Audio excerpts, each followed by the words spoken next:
Want to know how big this fight really is? Just look at who's arguing about it. You've got Floyd Mayweather on one side, Max Kellerman and Stephen A. Smith on the other. All three talking about the same matchup, Shakur Stevenson versus Teofimo Lopez, and they can't even agree on who's better, who's more exciting, or who really deserves to be called the man at the lighter weights. When a fight has legends and top analysts this split, that's when you know it's not just another date on the calendar, it's a crossroads. Floyd has been crystal clear about where he stands. In his mind, there's a group of elite guys between 130 and 140 pounds, but when you're strictly talking about pure skill at 135, he says it flat out, Shakur Stevenson is the one. In Floyd's eyes, Gervonta "Tank" Davis is the biggest puncher in that weight range, but Shakur is the most complete boxer. High-level defense, control of distance, sharp counters, discipline, all the things Mayweather himself built his career on, he now sees in Stevenson. And it's not just about what Shakur does technically. Floyd keeps coming back to his presence. He talks about his aura, that boyish, clean-cut look outside the ring that makes him easy to market. Then how everything changes when the bell rings and he turns ruthless. To Floyd, that combination, approachable image, cold-blooded execution, is exactly what fills arenas and sells pay-per-views. He's even said he'd love to get Shakur under his promotional banner and believes he could take him to another level. Max Kellerman and Stephen A. don't see it that simply. Kellerman respects Shakur's craft, but he's quick to point out that Shakur isn't a natural big man in this division. He's moving up, not down. He isn't known as some wrecking ball puncher. To Max, that matters. He keeps calling him the smaller guy going up in weight and says flatly, this isn't a guy stopping everybody he touches at 140. When he switches to talking about Teofimo, his tone changes. He calls Lopez the more exciting fighter. Why? Because Teo's style is built on risk. He's explosive. He never seems truly safe in there, for himself or his opponent. He's got fast twitch, serious power, and he comes forward aggressively enough that he leaves openings. Max's point is simple. When a fighter can hurt you and can be hurt, the drama level is always high. You're never fully relaxed watching Teo. You always feel like the fight can flip suddenly. Stephen A. has planted his flag even more firmly on that side. When he thinks about who he wants to watch, who gives him that Mike Tyson vibe of danger and knockout threat, he says he leans Teofimo. He keeps going back to that Lomachenko fight. He saw Lopez box smart, show angles, show defense, then walk Loma down late and close the show. He liked the way Teo stalked, the power in both hands, the mentality of coming for the finish. So when Floyd says Shakur is the most skillful, Stephen A. doesn't really argue that. What he pushes back on is the idea that skill alone should automatically put Shakur above Lopez, in terms of who fans are drawn to watch. For Stephen A., the excitement Teo brings, the feeling that anything can happen with one shot, puts him ahead. Kellerman even asked Floyd directly why he thinks Shakur has connected with crowds as fast as he has. He pointed out that it's not easy to draw real fans in this era. People are picky about what they pay for, yet Shakur already gets announced at NFL games and gets big reactions. He's already headlining at a high level. Floyd's answer was simple. He's got that intangible. People like how he looks, how he carries himself. He has a mainstream-friendly image, but once the bell rings, he turns into a killer. And that's what people pay to see, someone who can dissect opponents and make it look easy. On the other side of the ropes, both fighters have been talking too, and they're not shying away from the magnitude of this matchup. Teofimo Lopez went on Kellerman's show and made it clear he's not just willing to fight Shakur, he's hungry for it. He said he has all the tools needed to beat Shakur, that this kind of fight is exactly what boxing needs, and that it's the kind of big, legacy-shaping night he lives for. He loves the style clash, his pressure, power, and willingness to mix it up against Shakur's slick defense, sharp counters, and control. He openly acknowledges what people say about the matchup. They call Shakur high-tech, the guy with the tricky moves and slick schooling. Teo's response is straightforward. I bring it to you. I bring the fight. He fully intends to force Shakur to fight at his pace, not sit back and box in comfort. Lopez is also keenly aware of what this means for his standing at 140. He's the Ring Magazine champion at junior welterweight. Shakur is widely viewed as the top guy at 135, even though that title is vacant in the ring rankings. Teo sees this fight as something he can compare to his win over Lomachenko, another night where he beats a highly rated technician and stamps his name deeper into the sport's history. At the same time, he's careful with his own mindset. He says he's not chasing a knockout, because chasing it can make you tight and reckless. He wants the stoppage if it's there, but his message is clear. He's going to let his skills and his timing do the talking. Keep the belts, defend his position, and keep moving.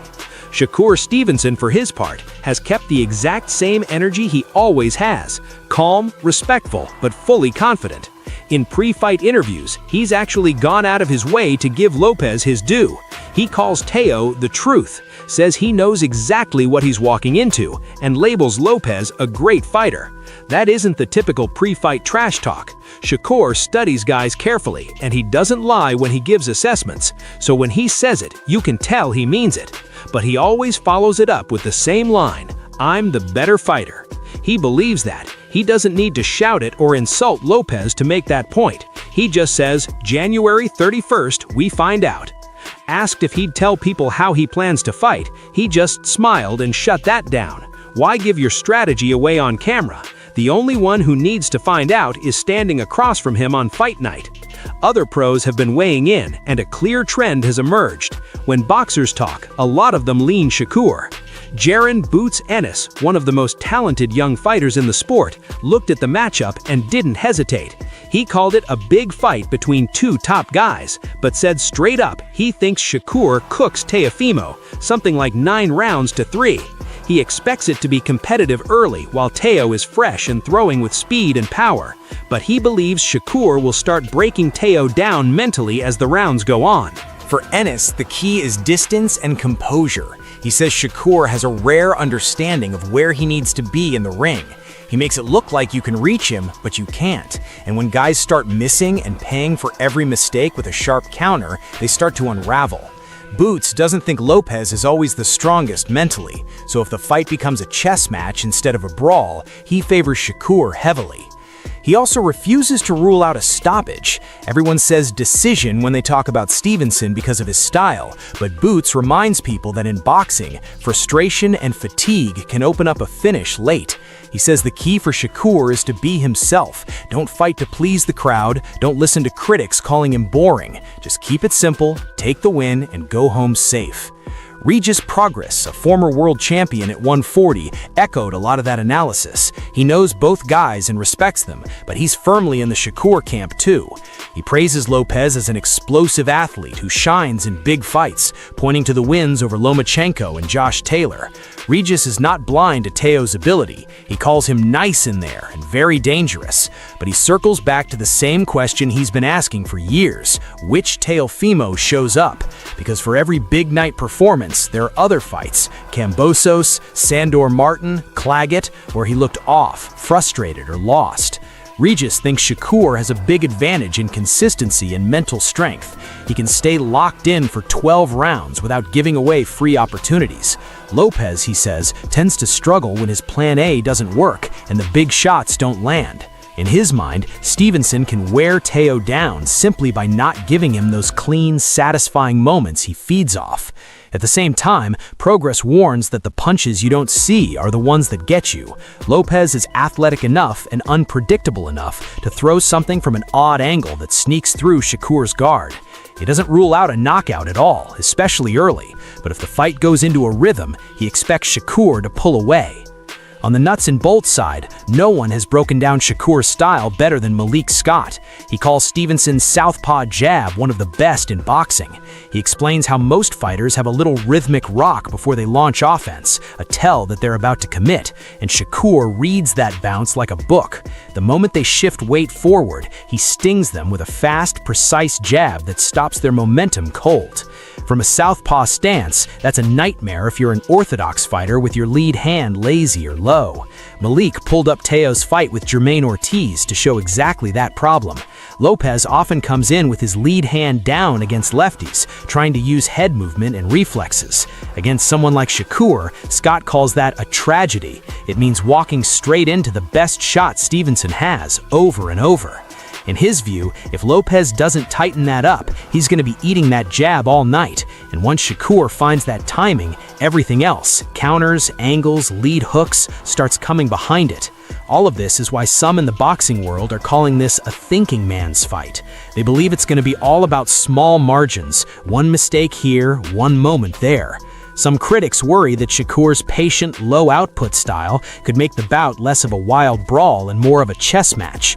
They point out that Stevenson is a master of hit and don't get hit, and that while purists love it, casual fans don't always find that visually thrilling. Others argue that Teofimo's presence guarantees drama. He doesn't like to sit back, he likes to bring chaos. He believes his aggression will drag Shakur into more exchanges than usual and force some risk. Somewhere in the middle sits the truth. On paper, this is one of the most interesting style clashes in years. The calm, composed technician against the volatile, heavy-handed athlete. The defensive genius against the explosive risk-taker.